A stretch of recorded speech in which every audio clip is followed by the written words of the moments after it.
Very good evening, each and every one of you, and I would like to extend a very warm welcome to the Contemporary Leadership in Times of Crisis, which will be brought to you by with the courtesy of Sri Lanka Institute of Marketing. Having said that, ladies and gentlemen, before I move further, I would like to share some wise words of Stephen R. Covey. He says, if we want to change a situation, we first have to change ourselves. And to change ourselves effectively, we first have to change our perceptions. Now, everything is clear. This is a game of changing our perceptions. Once again, I extend a very warm welcome. And before we move further, I would like to give a brief introduction to Sri Lanka Institute of Marketing, which is the apex body for marketers in Sri Lanka. And the mandate of it is developing marketing profession and the fraternity. So what we mean by developing marketing profession and the fraternity is not to offer a bunch of qualifications. Actually, ladies and gentlemen, we are looking at a practical and performance oriented qualified marketer. So that is the sole objective of our SLIM programs. Therefore, we are trying our best. Predominantly, this is what we have been looking for, to go from a qualifications provider to a provider of human talents to deliver better results in organization. And I'm not going to give you an introduction to the topic because we are talking about the crisis, and it does not need an introduction because we are experiencing this crisis situation, and we are trying ways and means to overcome this situation. That is why we are trying to find out certain solutions to the situation. So having said that, ladies and gentlemen, we have very special personality joining to welcome the gathering. To do the honors, I would like to invite Mr. Sanat Senanayake, the CEO and the Executive Director of Sri Lanka Institute of Marketing. Over to you, Mr. Senanayake.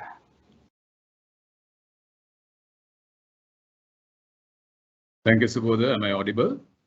Yes, very much, Mr. Senanayake. Right. Thank you. Good evening to everyone, and thank you for making it for this webinar, Contemporary Leadership in Times of Crisis. I think it's a very timely topic. And then we have a very special person delivering the guest speech for today's webinar, and who's been veteran in the industry, and then he has, I think, hold more than 25 years of experience in the industry, in the healthcare industry, and an ardent supporter of SLIM.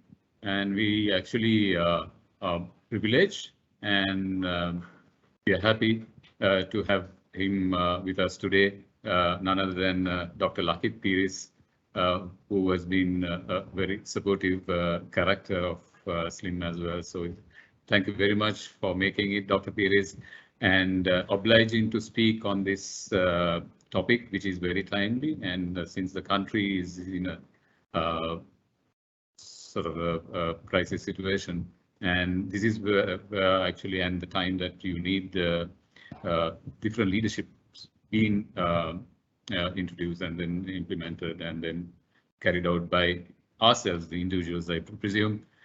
So thank you very much, and we warmly welcome you to the webinar. And I think most of you know what SLIM is, and it is certainly not my intention to dwell into SLIM and what we do. But for the benefit of some of you, you would have probably heard about SLIM on different national level events and various other. Actually, we are more known for national level events. And some of you are not aware of our educational portfolio, which today stands at 18 different products, starting from certificate level, going up to postgraduate, and then thereafter MBA and status qualifications. And interestingly, Dr. Lakith Peiris is also a holder of one of those status qualifications and postgraduate diploma in marketing management offered by SLIM, and we are very proud of that fact as well. So we are not just another institute, and we provide economic career path for individuals, those who join with us for numerous programs, and they not only eventually get a certificate, but then the opportunities which we provide regularly and throughout the period of study is enormous because we have several pillars. For example, we have events, which has about 6 different events, and then we also have a research arm, which is recently mooted, and then we are actually happy to say that we produce survey results, survey reports that the marketers could make use of. And then we have a sustainability arm as well, where we actually do a lot of CSR and then entrepreneurial development programs and numerous programs, even the sustainability goals. We have aligned ourselves, and then we promote among our student base as well, being a signatory to the UN GC sustainable goals. Quite apart from that, we have training arm, which provides, as you know, contemporary training as physical as well as online.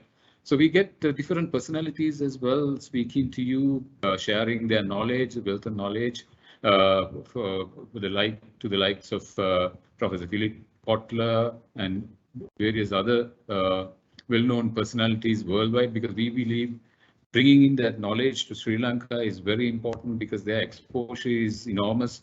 They have wealth of experience, wealth of knowledge that they can share, where we can adapt ourselves.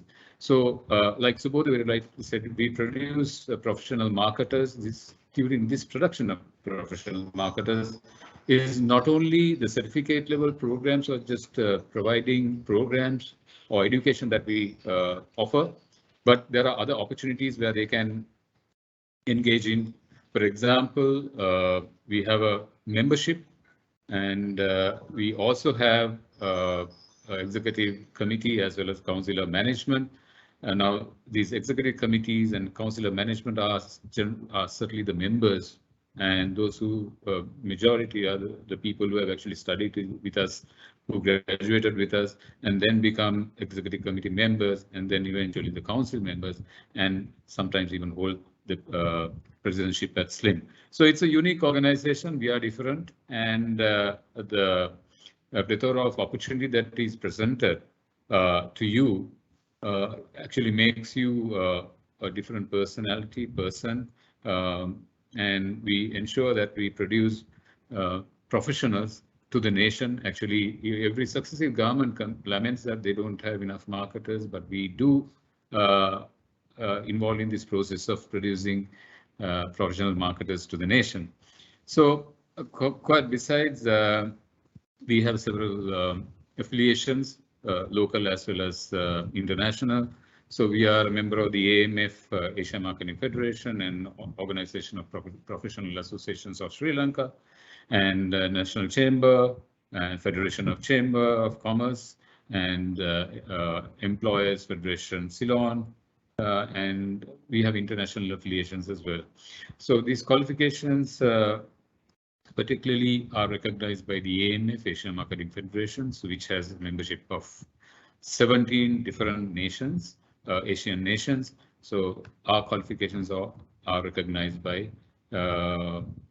these countries, being a board of management member of the Asia Marketing Federation.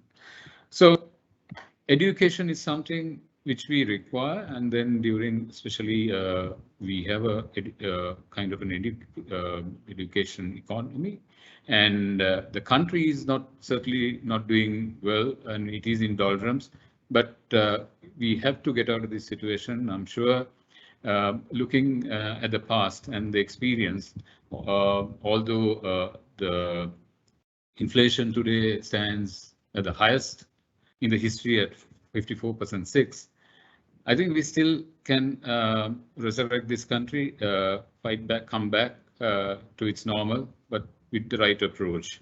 I think that's what probably Dr. Peiris is going to talk about, the contemporary leadership and how to become a leader of this nation, irrespective of your stature. But I think what we need what this country needs is actually full load of leaders implementing different strategies, different approaches, to see that the country moves forward as well. So we also support in this endeavor, and we've at many occasions advocate the ministries, the government, we support them being the national body, and we have been doing this for a number of years.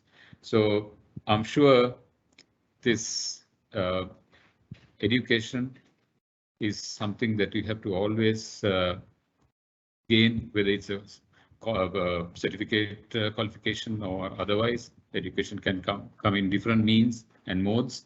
It's something that you have to always update yourself because it's very competitive. If you don't, your neighbor will do it, or your friend will do it, and then perhaps surpass you. So it's important that we engage in education, in educating yourself as well. And this is the right time to do that as well. When everything is falling apart, this is something that you will inherit and then for your rest of your life. So the knowledge gathering is very important. And with that, you will be confident, and also you will develop competencies, self-esteem as well, knowledge, and certainly it will help your future career. And most importantly, I think more than anything else, you will also build a network. So that network would be very important for your future and for yourself. So I don't intend to talk more than this, but I wish to thank, although it's not the vote of thanks, I wish to thank Dr. Lakith Peiris for obliging this time, and he has done it many a times. So thank you very much. Appreciate it. So thank you all of you for joining us today. I'm sure it's going to be an interesting session with an eloquent speaker. So thanks very much, and have a great evening. Thank you. All right. Thank you very much, Mr. Sanat Senaneka, the CEO and the Executive Director of the Sri Lanka Institute of Marketing. All right, ladies and gentlemen, today we are going to experience and enjoy a nice talk by Dr. Lakith Peiris. But before I invite him to take over, let me give you a brief introduction of him. Dr. Lakith Peiris is the Managing Director of Hemas Hospital and the laboratory chain. And he also provides direction to Hemas Group Corporate Affairs. And Lakith is a well-known leader in the healthcare industry with over 25 years in healthcare leadership, heading hospitals, laboratories, and MNCs in pharmaceuticals. During his tenure as the CEO of Lanka Hospitals, this is previously known as Apollo Hospitals, for over 7 years, he turned around and lead it to become one of the most successful hospitals in the country. And at the same time, Lakith holds a doctorate in business and management from Malaysia and a master's degree in business administration from the University of Western Sydney, Australia.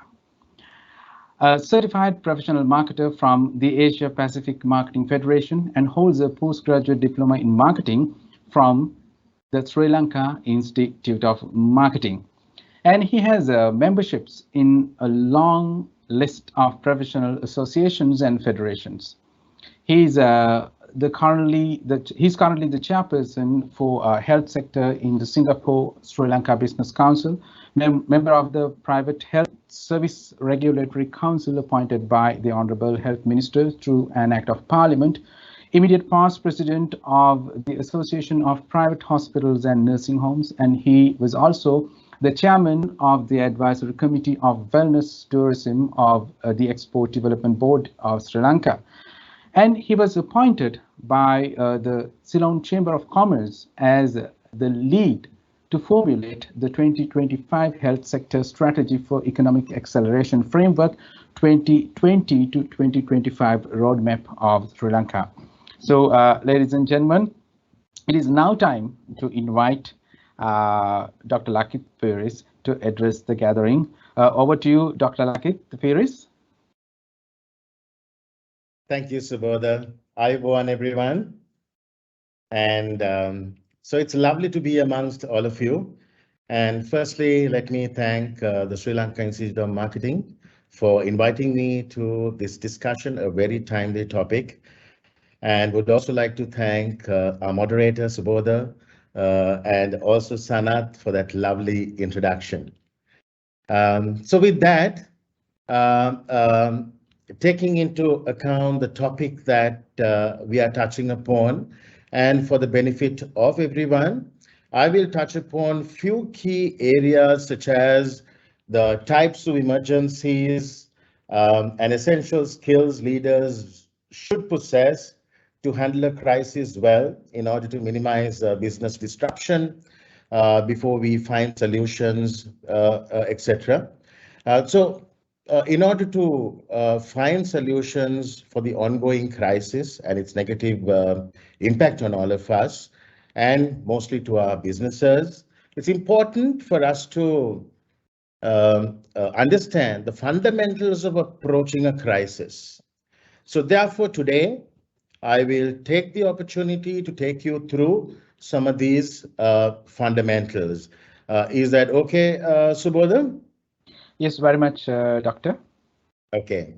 Ladies and gentlemen, first of all, thank you for unlocking your time to attend this webinar. And so firstly, let's understand the term crisis. We need to understand what crisis is before we find solutions for a crisis. So a crisis is a major occurrence with a potentially negative outcome affecting the organization and its stakeholders, the products and services, and ultimately the reputation of the organization. A crisis for a country, I don't need to define. We are in a crisis right now. Sri Lanka is going through a major political, economical, and a social crisis that has disrupted our lives, our lifestyles, and the peace of mind. The crisis in Sri Lanka has impacted our organizations, and the ongoing crisis has the potential to significantly damage our businesses, our employees, the community, like I said, the products and the services we offer, financial sustainability, and the reputation of the organization. So a crisis is an emergency situation full of surprises. I'm sure you have experienced that during the past couple of months. We have very little information to act upon. Hence, a crisis is a situation that has reached a critical phase. Now, to be successful in any crisis, it takes preparation, and being prepared requires two things. Firstly, we have to be in a constant state of readiness. We usually don't know the precise nature of a crisis, the impact, timing, or the duration of a crisis, and the vicious cycle a crisis could create. So therefore, it's extremely important for us to be in a state of constant readiness. Then the second thing is that it's important for us to have a wide range of contingencies at our disposal. Usually in a crisis, I must tell you that our prior training, the plans, the experiences and exposure we have had to steer an organization during non-turbulent, or we call it the normal environment, is not sufficient to steer an organization during a crisis. Now that we do know what a crisis is, let's try to understand the types of emergencies that we should be planning for. And thereafter, some of the essential skills we as leaders should possess to manage a crisis. Now, there are basically three types of emergencies. So number one is a routine emergency. Number two is what we call a crisis emergency. And number three, we call it an emergent crisis. Now, the definitions of these emergencies are not mine. This is how some of these professors at especially the Harvard has described this. And I love this particular part because they have articulated it so very well for us to understand and differentiate a routine event from a crisis. So let's discuss about a routine emergency first, right? So first of all, a routine does not mean easy.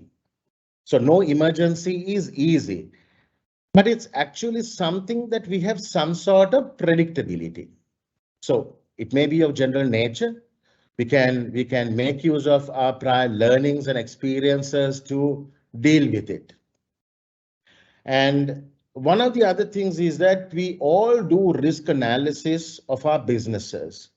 So a routine emergency is one that we have already identified in our risk heat map, right? It can be floods during a rainy season. And for example, in the hospital's business, it can be negligence or mismanagement of a patient or a sudden medical deterioration of an ICU patient. Now, all of us running businesses or operating businesses should identify the routine emergencies and should also have a well articulated mitigation plan to deal with such routine emergencies.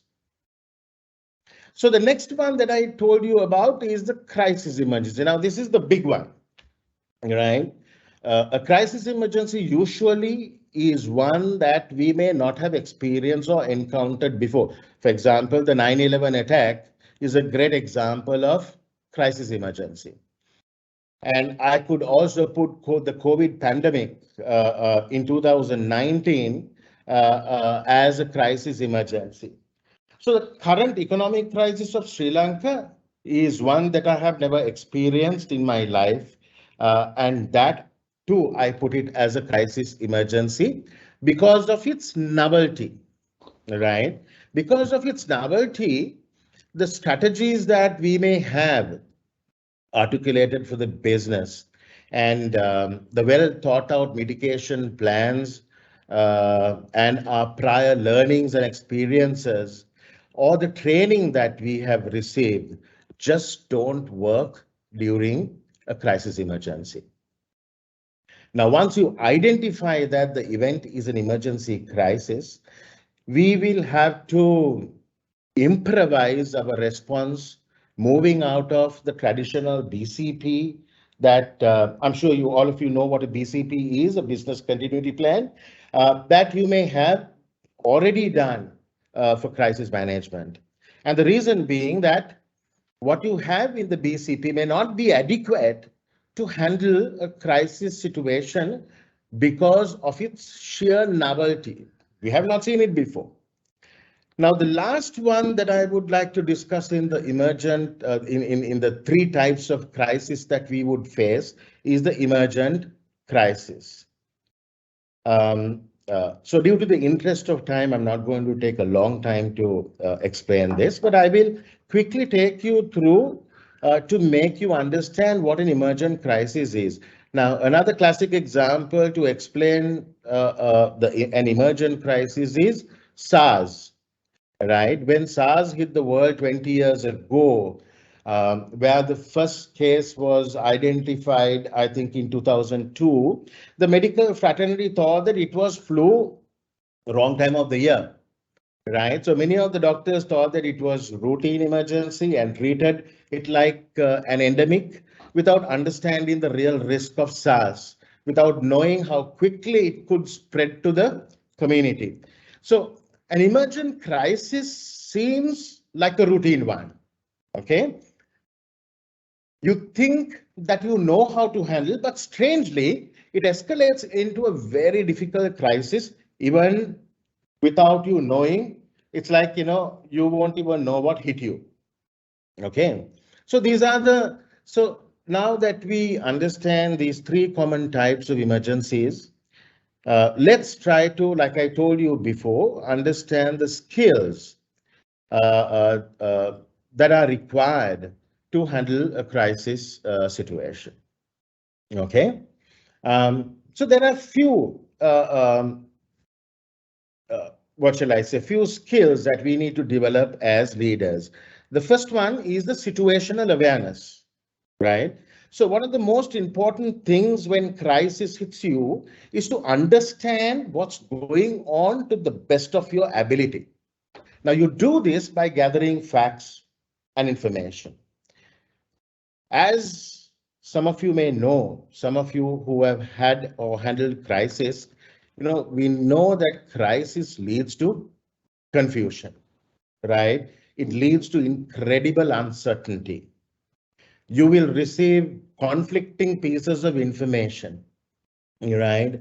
Then different people will tell you what to do, what not to do, and how to do. There will be lots of opinion that will lead to more confusion.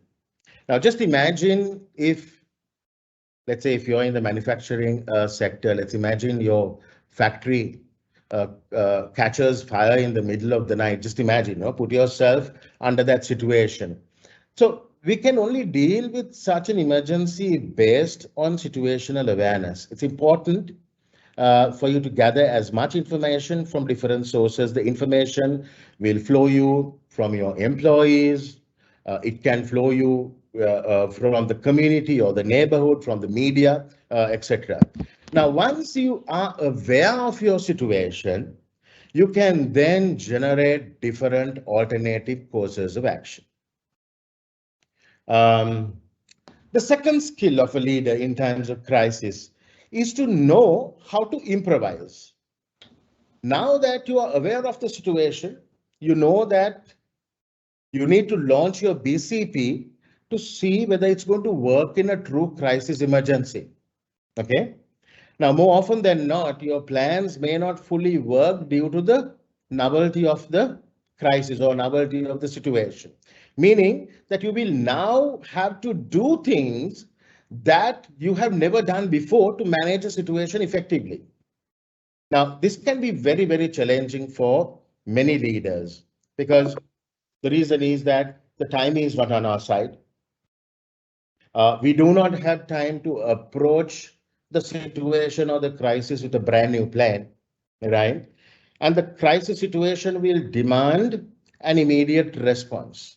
And more often than not, you will have to launch a combination of strategies to manage a crisis. So this will have to modify the plans that we have whilst approaching a crisis. Now, this is where good leaders improvise the learned method to handle an unknown, uncertain emergency situation. So the next skill that leaders should develop is being very creative and adaptable. During crisis, and when an organization is under severe pressure, and when all your employees and the board of directors are looking up to you to solve or manage an emergency crisis, it's important for leaders to find new ways of adapting to another situation. Now, this is where the leader's creativity come in handy to approach a problem with a brand new method. So a classic example that I would like to take here is the hospital industry, how the hospital industry approached and managed the COVID pandemic. Okay. So I thought that this is the best example that I can give you since I come from the healthcare industry. So during the COVID, people were scared to walk into hospitals, right, for their routine healthcare or even for surgeries, thinking that the hospitals will spread the disease. So what happened? Our usual footfall to hospitals, reduced more than 50%, right? So when your footfall reduces, your throughput reduces. And then our revenues were impacted. The margins got impacted due to less volume as well as very high operating costs due to lots of changes that we had to do to the infrastructure, to health and safety protocols, and some of the new SOPs that we had to adhere to keep all of you safe. So what did we do? Right? Hospitals looked at new opportunity. I will give you a few examples because why this is so relevant is that, hospitals are generally very traditional and very hierarchical, right? And hospitals are in an oligopolistic market. So, I mean, we do things, we don't do a lot of, new stuff because of its traditional foolproof nature. But the hospitals looked at new opportunity. For examples, hospitals launched telemedicine, right? home care services, labs on wheels, home drugs deliveries, which we had not done in the past. And when this was not enough to sustain the business, the industry convinced the rulers and the policymakers to let the private sector to take over part of the burden of the public healthcare system in treating COVID patients, right? And some of you would have even experienced immediately the hospitals came up with a novel idea of partnering hotels to provide treatment for COVID patients. Then the hospitals converted some of their wards to COVID-only wards. Some of the hospitals even went further in establishing ICUs to treat critical COVID-infected patients, etc. So this is being extremely adaptable and creative. So can anyone guess the result of being creative and adaptable for the hospital industry? You know, even despite a pandemic, right, the year 2021 recorded the highest industry growth and profits compared to a usual year in the hospital industry, right? Now, if not for the creativity and adaptability, the hospital industry would have had a negative growth during 2021, resulting in losses and even a huge threat to job security. Give me a moment, please.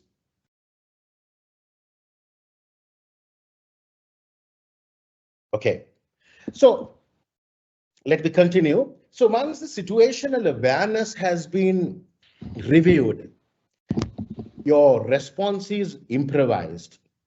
And when creativity and adaptability has been exercised, the next skill that a leader should develop is decision-making ability. Now, we all know that in times of crisis, we need to understand that we cannot control the disaster. Okay? In crisis, we cannot control the disaster. However, we have total control of our response to the crisis.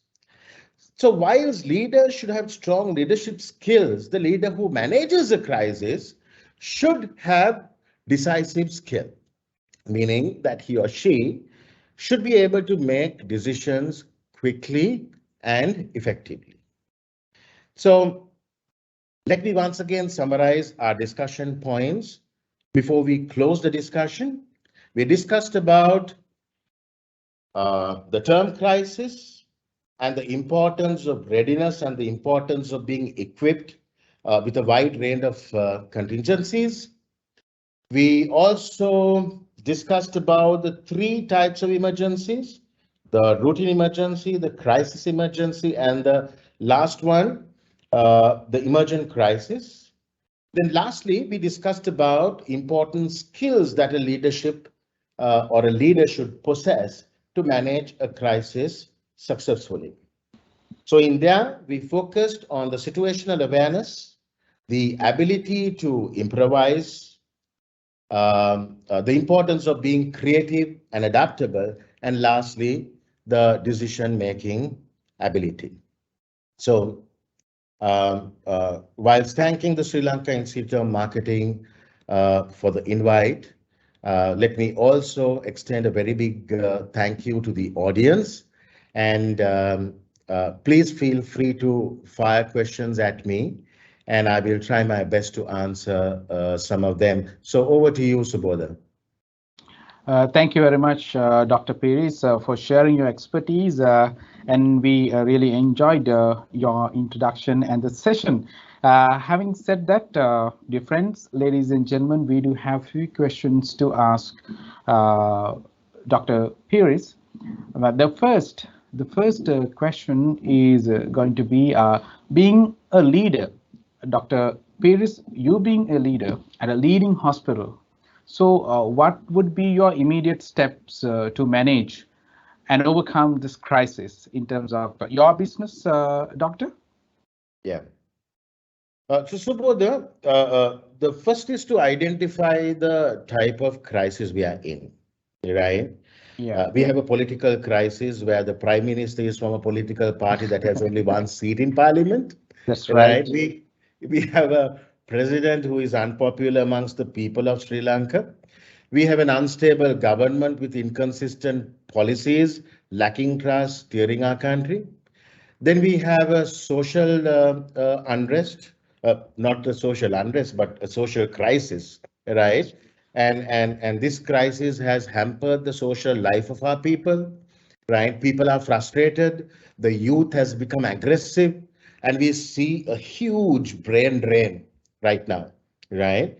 Then lastly, we have an economic crisis. We all know that, we are deprived of our basic needs, our peace of mind, our quality of life, hope, and a progressive future. Now, now, um, now, for me, this is a crisis that needs to be managed really well. Okay. So before we identify the steps how to manage and overcome a crisis, I need to understand the impact of this crisis to my business, right? And the risks that are posed to my business because of the three things that I told you. So let me give you a few examples of risks associated with this crisis to the hospital or to Hemas hospitals. And if there are uh, in our audience, if there are hospital administrators, I'm sure that they will relate to this. So let me give you some examples of the maybe or the definite risks that we have, right? And to identify them. So number one, right, we may experience operational disruption due to supply chain issues. You have seen many articles in the newspapers. There is a severe shortage of life-saving drugs, severe shortage of consumables, reagents, and the unavailability of backup medical equipment and machinery and so on, right? Then we may experience a disruption due to a power crisis, right? You know that a hospital cannot even operate 10 minutes without uninterrupted power supply. We have patients on life-saving machines. Our theaters are constantly busy. Imagine a power going off during a surgery. I mean, it can lead to severe consequences. Then we may experience delays in completing projects. I was just, before the program, we were talking, I mean, Sanat and I, we were talking about, construction, right? And so once again, we may not be able to complete a project on time or on budget due to cost escalation and non-availability of material due to the forex crisis. So there's another fourth crisis there now, right? So we may also experience possible financial impact due to revenue depletion and cost escalation due to the economic crisis. So let me explain you how we at Hemas approach this. Okay. So at Hemas, we have a crisis committee operating at full swing. Okay. Executing the decisions taken by the leadership team. We have the hospital's group operating committee on crisis and performance connecting every Monday. Then to review the situation and to take decisions at group level, right? We have a group-wide crisis and performance catch-up every Wednesday. Now, this is done to make sure that we draw synergies for identified emergencies from across the group, okay? We also have a committee that meets daily to follow up on inventory of life-saving, vitals, and essential drugs and consumables. We also do have a clinical catch-up weekly to obtain requirements of, once again, drugs and consumables from the clinical team based on the forecasted clinical activity of the hospital, right? And then we have a separate team managing key stakeholders of the government institutions, community, key opinion leaders, right? So and also another one, I spoke about a risk heat map earlier. So we also keep reviewing the risk and assessing the likelihood and the impact of each risk on a risk heat map. So we have established, and also one more thing is that we have established real-time communication, to flag and escalate a crisis or an emergency. So there is a lot of focus and hard work to steer the organization through times of turbulence, Subodha. So, and what I believe is that it's very, very important for any organization to have a very robust governance structure, and that would be the only way for you to, win against turbulence. All right, thank you very much, Doctor, for that answer. And actually, because of the negatively driven politics and very negatively driven economical activities and the culture led to this crisis. And as I mentioned you earlier, and we shouldn't be giving introduction to the crisis, and today we are trying our best to find out solution. So in that sense, Doctor, you have mentioned about the situation awareness and how to improvise and being creative, and then the art of making decisions, and these are the vital points of today's discussion. And the next question now, if we are looking at today's audience, Doctor, we have a lot of young marketers, those who are starting their careers.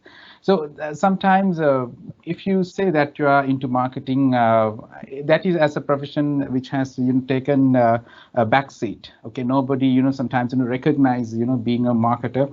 So now this is a time where marketers can come out and they can find a solution to situations like this.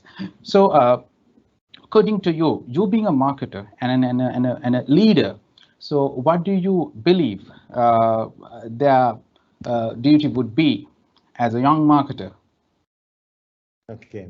So, Subodha, I believe young marketers have a huge role to play during crisis, right? They have the energy, they have the creativity, right? Yeah. And the agility required to steer an organization through turbulence. And the biggest thing is that young marketers are very smart. The marketers that I have come across are very smart, clever, and they're very close to the market and people so that they can understand the pulse of society, Yeah. right? So crisis will provide, I believe, these young marketers, right, an opportunity to showcase their leadership skills, right? Decision-making ability and their resilience. Most important is Mhm. the resilience, ability to make a strong comeback is resilience, right? Mm. And Yeah. corporate leaders, right, like us, will always have a watchful eye on these young leaders to assess their behavioral traits during a crisis, and also technical skills they possess for future growth and succession planning.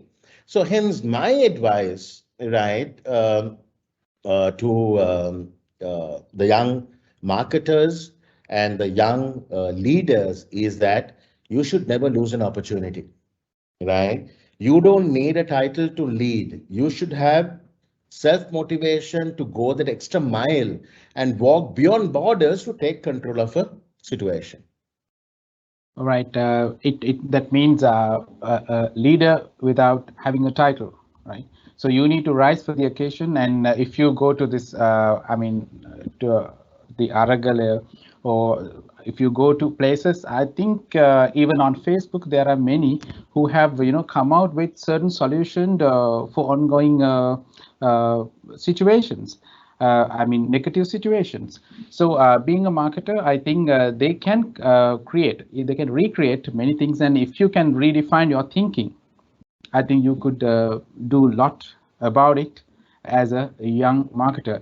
Now, Doctor, fourth question is you now you have completed your education up to PhD, and you have started with the National Institute of Marketing, widely known as Sri Lanka Institute of Marketing, SLIM. So now, as a pioneer who has completed a postgraduate diploma in marketing, so how did it help you to grow as a marketer?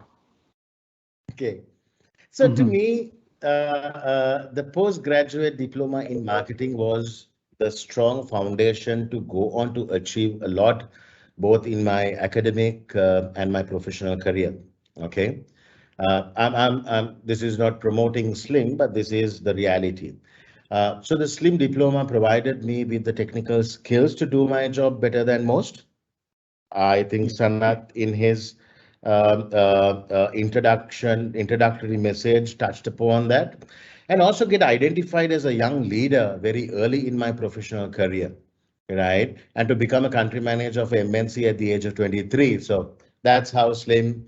When I became a country manager of MNC, I did not have an MBA or I did not have a PhD or other different qualifications, and I had only the slim, right? So this is what Slim has given me, and I would like to wish the young talent who are in the audience, God's blessings to achieve their heart's desire. And it's very important that, education is a very important part of your life, but being street smart, right, is also very important. All right.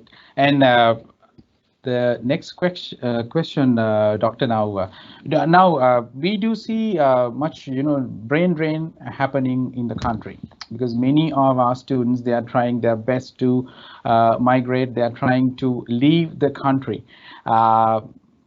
Actually, that is a extremely pathetic situation. So we do have much things to do in this country, but because of this political and economical situation and the crisis, people are not much motivated to stay in the country.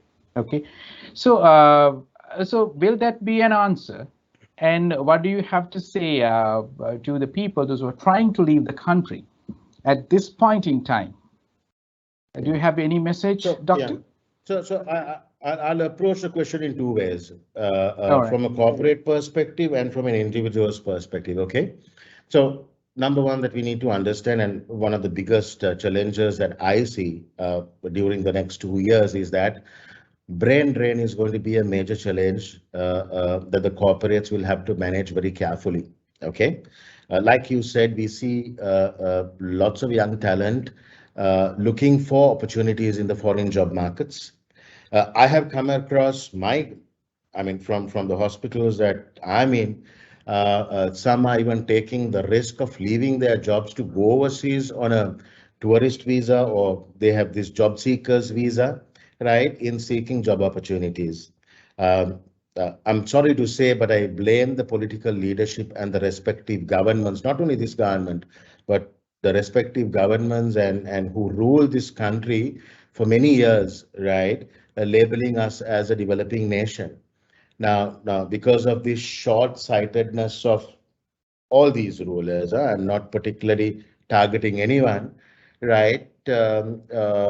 Because of all that, we have been deprived of a progressive future. Now, going back to the question, right? I strongly believe that the people of this country, the youth and the young leaders, can make a difference to drive our country towards prosperity. Okay. We do not need governments to support to succeed in the international marketplace, with goods and services that are produced in Sri Lanka. What we need is innovation. We need creativity. We need the courage, right? And like we earlier spoke, backed by education to be amongst the global best. So I believe that this country has lots to offer to the youth. So my recommendation is you need to take advantage to create your own market space in Sri Lanka, or for matter any part of the world, right? You need to possess those qualities that I told you, right, if you want really to create your own market space. All right, Doctor. And now, if you look at the current context, now we are depending on, if you look at the national budget, we are depending on tourism. We're depending on tourism because the big portion of our economy we are expecting to be earned through tourism. So you have been working with this tourism sector as well, because as we saw in your credentials that you've been working with a certain organization in terms of developing tourism in the country, and again the health care sector. So what do you think about this tourism and how it could help to uplift or elevate the national economy, and will that be a solution to get out of this crisis situation in the country? So, Subodh, the tourism alone is not going to take us out of this crisis, right? There are two things, I mean, number one is that uh, we have not even, I mean, we are not even leveraging 10% of the potential of this country in tourism, right? And another thing that should kick in is the exports, right? And it's I'm quite disheartened to see why, right? We have not focused on an export-based economy for so long, right? And also our inability to attract high net worth tourism, right, for so many years. And it's very difficult to make some of these officials understand the tourism and the high net worth tourism that can yield, right, a better or can give a better yield in tourism. So what I believe is that, like I told you, we have not even leveraged 10% of the potential, and there is so much potential for us to do well, Subodha, in All both right. these areas, tourism and also focusing on an export-based economy. All right. And I think our audience is enjoying today's session. And we would like to invite our audience to post their questions if they do have any gray areas in terms of your speech and the answers given. If they need to clarify certain things, they can send us their questions and they can get their doubts cleared. Uh, do we have such questions and time for that? And sometimes I might get those questions via WhatsApp. Anuka, do we have such questions to ask Dr. Peiris? And at the same time, we would like to hear some experience, I mean, unforgettable moments in your marketing career, Dr. Peiris. Of course, I have had many unforgettable experiences, which I will find it difficult to just pinpoint one. Yeah, Um, uh, because now I'm interrupting you, doctor. Now we have many who are school leavers in the audience. Okay, just after school, how you just started your career, and if you can touch upon those areas, I think it would be be a benefit to the new marketers. yeah. So one benefit that I see of being a marketer is that the self confidence that you get knowledge on a vast area, and most of the marketers that I see, their DNA is such that they are extroverts, right? They like to connect, they like to network, they like to engage, they have strong personalities. They speak well, and that's what we learn in marketing, and they know how to brand themselves, they know how to pitch, right? So clearly, I see marketers having that edge over some of the other streams, right? To self brand yourself. Okay. Okay. And so for example, uh, I think marketers will see what are those quick wins, right? And the investments on long-term brand health. So long-term brand health is ours, how do you package yourself? So I felt that um, one part of the success is that having in-depth knowledge about marketing, understanding markets, understanding how a product should be targeted, understanding your consumer well, and in turn, I have been able to steer, manage organizations in many industries really well, because ultimately whatever that we do has to be customer centric, right? You can Mm. have the best infrastructure, you can have the best machinery, you may produce the best product, right? But all our efforts, whether it's in products or services, ultimately it has to be consumer centric. So I think marketers will have a huge advantage in being successful in any industry that they're in, because they know the pulse of the people. That's right. And Doctor, what do you believe in personal branding? What do you believe? Because since we have a lot of budding marketers today. I mean, personal branding is it's very important. I mean, you should not, fake your brand, right? But there are certain inherited strengths that you have. We all have strengths. It's very important for us to build upon those strengths. The second thing is that we also need to make sure that we identify the hidden strengths in us, right? I mean, you'll be surprised to see that there are many hidden strengths amongst each individual. So know your hidden strengths, know the areas of improvement, work on those areas, right? For you to be a brand that is worthwhile, a brand that creates value. So personal branding is extremely important, but the person should not be bigger than the organization. I believe that how much ever personal branding that you do, ultimately being humble is the most important thing in life, right? Sorry that I would deviate a little from your this thing because I don't want to give a wrong message to the youngsters who are here to think that personal branding is walking 5 feet above ground.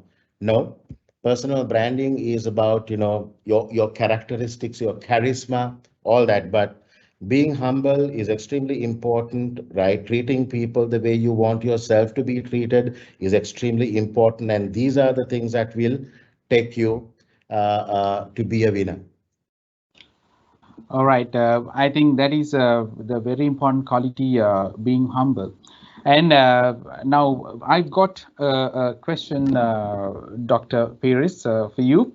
Now, since you are enjoying a respectable post, right? How do you manage education, career, life balance? So this is the question what I have received. How did you manage education and career life balance? Now, starting from your good old days and up to today. So I think we can have a bit of a lengthy answer for that. So I think that would be a good advice to our young marketers. Okay, so first of all, let me tell you that I haven't done everything right. Okay, I have learned through my own mistakes. I have learned through everyone else's mistakes, right? But in life, it's extremely important for us to balance. You need to make sure that I mean, you cannot only focus on your studies and just forget about everything else in life. So education is important, your professional career is important, your family is important, right? Your friends and colleagues are extremely important. So it's quite important for us to balance everything in life. And for me, not waste time, right? You will be amazed to see if you really calculate. And I mean, if you do an activity chart of, what you do, your daily things that you do, you will be amazed to see how much of time that we waste. We call it idling time. Okay. And it's very important. So if when you take advantage of every minute, right? You will find that balancing your life with your professional career, which is extremely demanding, extremely challenging. You need to be ahead of the changing landscape in the world in Sri Lanka, right? And your family is equally important to make sure that you spend quality time with your children, right? When you have kids, that is, and to make sure that you look after your health and everything for you to be successful in life. Hope I have answered your question. Yes, Doctor, and I do have another question from someone, and he's asking something about, do you think the digital marketing would be a good field now in Sri Lanka? Okay, digital marketing is going to be good not only in Sri Lanka but anywhere in the world. We need to understand that digital is our future, right? The landscape of all traditional businesses are changing from brick and mortar to either digital, or I would call it brick and click, right? That's a combination, that's a hybrid, a combination of brick and mortar and digital coming in. My belief is that when digital is going to take you to places, right? And if you also see, just go to the internet and see the organizations with the highest net value, you will see Yeah. that, right? Most of the organizations that are in the top 10 are all digital companies, right? They get a valuation much more than the valuations of brick and mortar. So to answer your question, not only digital marketing but understanding what digital is. When you say digital marketing, it's not about the social media and how you market, how you acquire customers, how you engage your customers, how you put up a roll out a product which is seamless, end-to-end, interoperable, right? So these are all digital words that I'm using. So extremely important to understand what is digital, right? And to understand how organizations can be steered, right, through digitally. All right, Doctor. So now I think we are expecting some other questions, but I think it is time for us to conclude the session as well. Before we wind up, Doctor, let me give you a brief introduction of postgraduate diploma marketing as well. So with that, we'll be able to conclude the session, because if I tell you a little about this handy qualification, which is formulated to develop a professional and practical marketer. The Sri Lanka Institute of Marketing offers the postgraduate diploma in marketing management for anyone who is interested in seeking to understand the local marketing conditions for field to find solution in day-to-day business scenarios. SLIM postgraduate diploma is the only local postgraduate diploma in marketing. In 18 months, part-time program of study aims to equip both prospective students and practitioners of marketing with sound knowledge of concepts and applications of marketing from an operational level to a synthesis level. The program also includes essential skills such as effective communication, creativity and critical thinking, conceptualization and teamwork, helping students to accelerate reaching their career goals. So those are the sole objectives of postgraduate diploma in marketing. Having said that, Doctor, I must thank you for taking off time from your busy schedule and sharing your expertise, being a market leader and very versatile, and at the same time multi-talented, multifaceted person. Sharing your expertise would be very much appreciated on behalf of the Institute, and at the same time on behalf of our participants. So thank you very much for gracing this occasion with your presence. And at the same time, there's a person that we cannot forget, and I would be failing in my duty if I do not thank this gentleman. He's none other than the advisor to Slim Business Development, Dr. Pradeep Edward, because he's the one who coordinated with you, and he's the man behind of creating and narrating this entire show. And at the same time, we thank Mr. Sanath Senanaka, the CEO and the Executive Director of Sri Lanka Institute of Marketing, for joining us at this evening. And we supremely believe that without the presence of our participants, this event would not have become a success. Therefore, we would thank each and every one of you. And as you can see, I think the CEB threatened us with their power cuts. I think I don't say, I mean, they're not informing, they're threatening us with their power cuts. So having said that, I think that says for us to conclude the session. So thank you very much, everyone, for joining us and for making this event a success. And we wish you a very successful marketing journey together with the National Institute of Marketing, and we wish nothing but the best, and let's see you soon. Thank you very much and good night. Thank you very much. God bless you all. You're welcome, Thank you, Doctor, and thank you very much. Thank you very much, Doctor, and thank you very much, everyone. Bye-bye. Good night.